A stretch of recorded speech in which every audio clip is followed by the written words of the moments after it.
नमस्कार, आप देख रहे हैं C20 न्यूज और मैं बनवारी लाल कुशवाहा। वक्त हो गया है कुछ ताजा तरीन खबरों का। यमुना अथॉरिटी विकसित करेगी प्लास्टिक प्रोसेसिंग पार्क, हजारों लोगों को मिलेगा स्थायी रोजगार। जी हाँ, medical device park, toy park, textile park और लेदर पार्क के साथ ही यमुना एक्सप्रेसवे औद्योगिक विकास प्राधिकरण प्लास्टिक प्रोसेसिंग पार्क भी विकसित करेगा। ये पार्क 100 एकड़ में विकसित किया जाएगा। ऐसा ही एक पार्क गोरखपुर में भी 52 एकड़ में स्थापित किए जाने की तैयारी चल रही है। सूबे में स्थापित किए जाने वाली इन प्लास्टिक प्रोसेसिंग पार्कों में हजारों लोगों को रोजगार मिलेगा और प्रदेश में प्लास्टिक इंडस्ट्री को बढ़ावा भी मिलेगा। बता दें कि अगले 10 साल में प्लास्टिक की डिमांड कई गुना बढ़ने का संज्ञान लेते हुए ही प्रदेश सरकार प्लास्टिक प्रोसेसिंग पार्क की स्थापना की कवायद में जुटी है।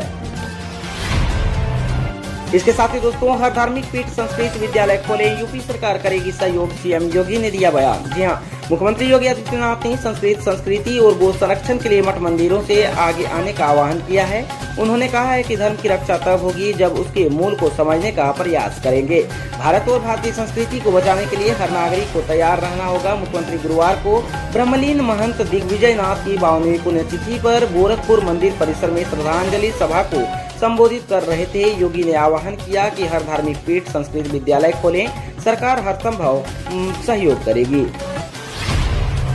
सीएम योगी आदित्यनाथ ने किया पीएम मोदी के जीवन पर आधारित प्रदर्शनी का उद्घाटन। जी हाँ, उत्तर प्रदेश के मुख्यमंत्री योगी आदित्यनाथ ने लखनऊ में भाजपा मुख्यालय में प्रधानमंत्री नरेंद्र मोदी के जीवन पर आधारित प्रदर्शनी का उद्घाटन किया। इस दौरान केंद्रीय मंत्री धर्मेंद्र प्रधान और अनुराग ठाकुर भी मौजूद रहे। इस प्रदर्शनी में पीएम नरेंद्र मोदी के जीवन से जुड़ी कई अनकही और अनसुनी बातें हैं। बीजेपी उत्तर प्रदेश में 2022 में होने वाले विधानसभा चुनाव को लेकर मिशन मोड में है। पार्टी के शीर्ष नेतृत्व के धर्मेंद्र प्रधान की अगुवाई में उत्तर प्रदेश चुनाव को लेकर एक टीम बनाई है। उसके साथ अनुराग ठाकुर बुधवार से लखनऊ में है। कल पहले चरण की चुनावी बैठक के बाद गुरुवार को सीएम योगी ने नरेंद्र मोदी के जीवन पर आधारित प्रदर्शनी का उद्घाटन किया। इसके साथ ही दोस्तों, रामनगरी में होगी आयुर्वेदिक मेडिकल कॉलेज की स्थापना, शासन ने मांगी 5 एकड़ भूमि। जी हाँ, रामनगरी में संस्कृत विरासत के अनुरूप आयुर्वेदिक मेडिकल कॉलेज स्थापित किए जाने की चिर मांग पूर्ण होने को है। इसी के साथ ही भोले की नगरी काशी में हेमोपैथिक मेडिकल कॉलेज की स्थापना किया जाएगा। प्रदेश के अपर मुख्य सचिव प्रशांत त्रिवेदी ने अयोध्या एवं काशी के जिलाधिकारियों को पत्र प्रेषित कर दोनों मेडिकल कॉलेज के लिए 5-5 एकड़ भूमि की व्यवस्था सुनिश्चित करने का निर्देश दिया है। गाजियाबाद में बढ़ेंगे महिला रोजगार के अवसर, सीएम योगी ने दी शहर में पिंक वेडिंग जोन बनाने की मंजूरी। जी हां, मुख्यमंत्री योगी आदित्यनाथ ने गाजियाबाद के महिलाओं के लिए पिंक वेडिंग जोन बनाने की मंजूरी दे दी है। दरअसल गाजियाबाद की महापौर आशा शर्मा ने निगम के 5 जोन में बनने वाले वेडिंग जोन में 10-10 क्यूसेक महिलाओं के लिए बनाने का प्रस्ताव रखा है।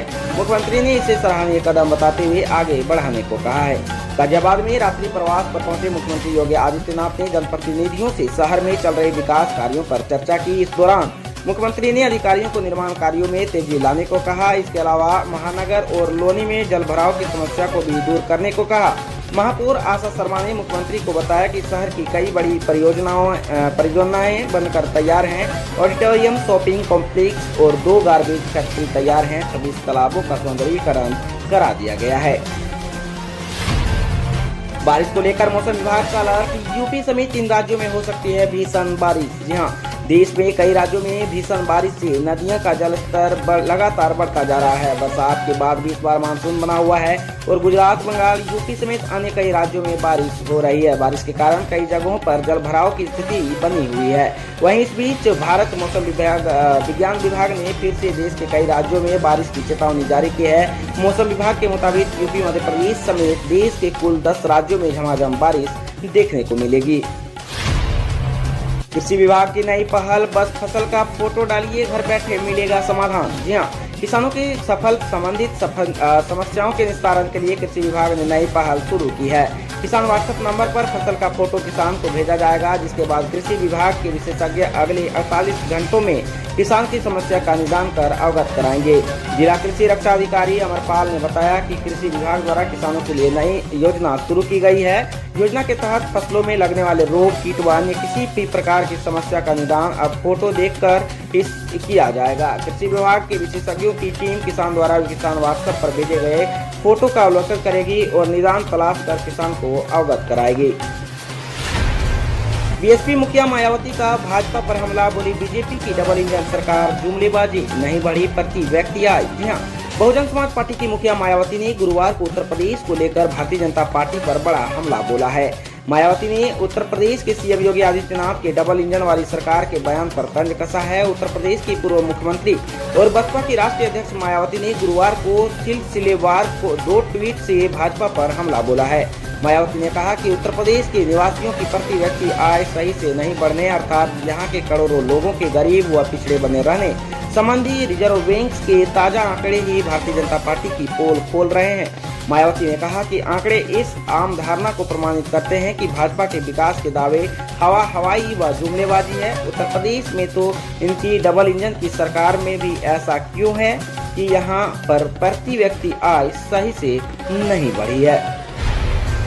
इसके साथ ही दोस्तों, यूपी सरकार ने जरूरतमंदों को छात्रवृत्ति देने को आसान किए नियम, फर्जी प्रमाण पत्र वाले नहीं कर पाएंगे आवेदन। जी हाँ, प्रदेश सरकार ने चुनावी वर्ष में जहां एक और अधिक से अधिक गरीब छात्र छात्राओं को छात्रवृत्ति देने के नियम शिथिल किए हैं, वहीं छात्रवृत्ति का फर्जीवाड़ा रोकने के लिए भी कई ठोस कदम उठाए हैं।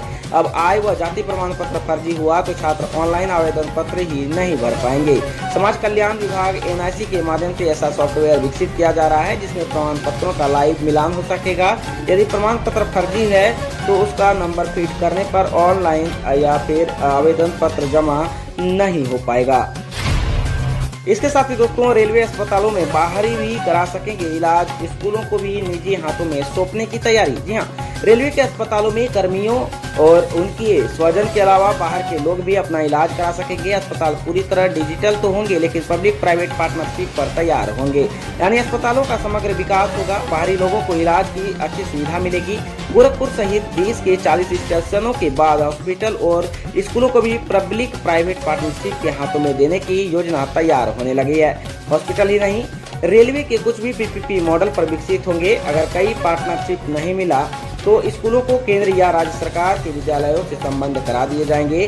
अभी तक रेलवे के विद्यालयों में बाहरी लोगों के बच्चों के लिए कोटा निर्धारित था। नई व्यवस्था रेलवे कर्मचारियों के लिए कोटा निर्धारित होगा।